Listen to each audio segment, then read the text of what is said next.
नमस्कार दोस्तों, आज के हमारे इस वीडियो में हम आपके लिए ज्येष्ठ मास में सुनी जाने वाली गणेश जी महाराज की एक बहुत सुंदर कहानी लेकर आए हैं। एक समय की बात है, किसी गांव में एक ब्राह्मण दंपति रहते थे जिनके कोई संतान नहीं थी। इस बात से वो दोनों बहुत दुखी रहते थे।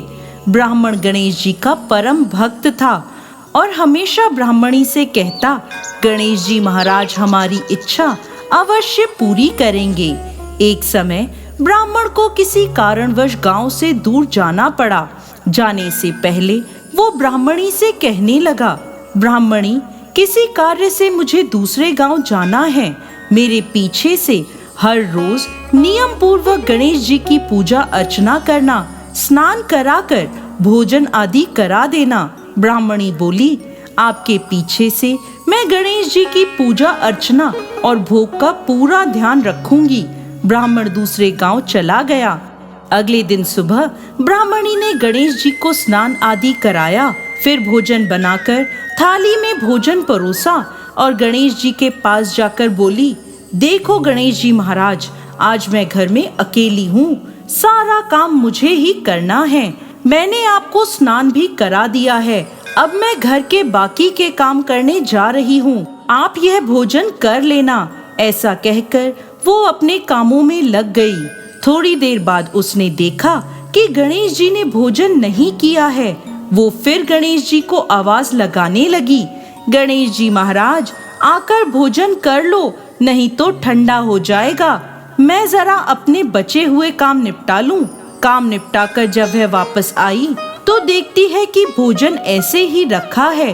वह फिर बोली, अजी गणेश जी महाराज भोजन कर लो, आप भोजन करोगे तो मैं भोजन करूंगी। सुबह से भूखी प्यासी काम में लगी हूँ। ऐसे बार बार ब्राह्मणी के पुकारने पर गणेश जी ने सोचा, ये मेरी भक्त बहुत भोली है, इसकी पुकार पर मुझे जाना ही होगा।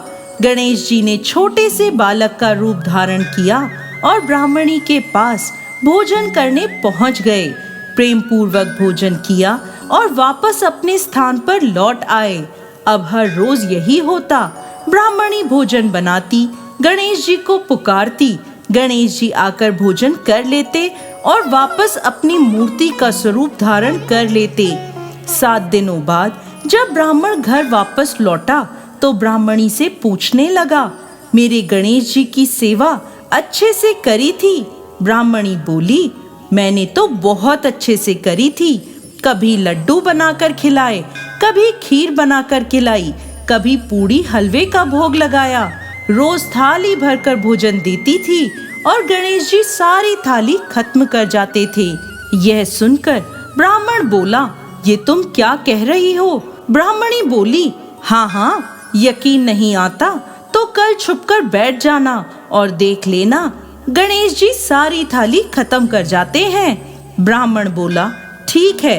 अगले दिन ब्राह्मणी ने नियम पूर्वक भोजन बनाया और गणेश जी को पुकारने लगी। गणेश जी बालक का रूप धारण करके आए, भोजन किया और जाने लगे। तब वह छुपा हुआ ब्राह्मण बाहर आया और गणेश जी के चरणों में हाथ जोड़कर बैठ गया और बोला, हे गणेश जी महाराज, मैं सदैव आपकी पूजा अर्चना करता रहा, आपने मुझे कभी भी दर्शन नहीं दिए और ब्राह्मणी का भोग स्वीकार करने आप साक्षात प्रकट हो गए। तब गणेश जी महाराज बोले, हे ब्राह्मण, तुमने मेरी पूजा हमेशा करी, लेकिन तुमने कभी भी भाव पूर्वक मुझे नहीं पुकारा। आज ब्राह्मणी के साथ साथ तुम्हें भी दर्शन हो गए। मैं भी जानता था कि तुम छुपे हुए हो। यह सुनते ही दोनों पति पत्नी गणेश जी के आगे हाथ जोड़कर खड़े हो गए। गणेश जी बोले, हे ब्राह्मण, मैं तुम दोनों की पूजा भक्ति से अति प्रसन्न हूँ। शीघ्र ही मैं तुम्हें संतान सुख प्राप्त होने का वरदान देता हूँ। तुम्हारे घर में कभी भी अन्न धन की कमी नहीं होगी। ब्राह्मण और ब्राह्मणी को आशीर्वाद देकर गणेश जी मूर्ति में समा गए। हे गणेश जी महाराज, जैसी कृपा ब्राह्मण और ब्राह्मणी पर करी, वैसे ही इस कहानी को कहते, सुनते और हुंकार भरते सब पर करना। जय गजानन महाराज।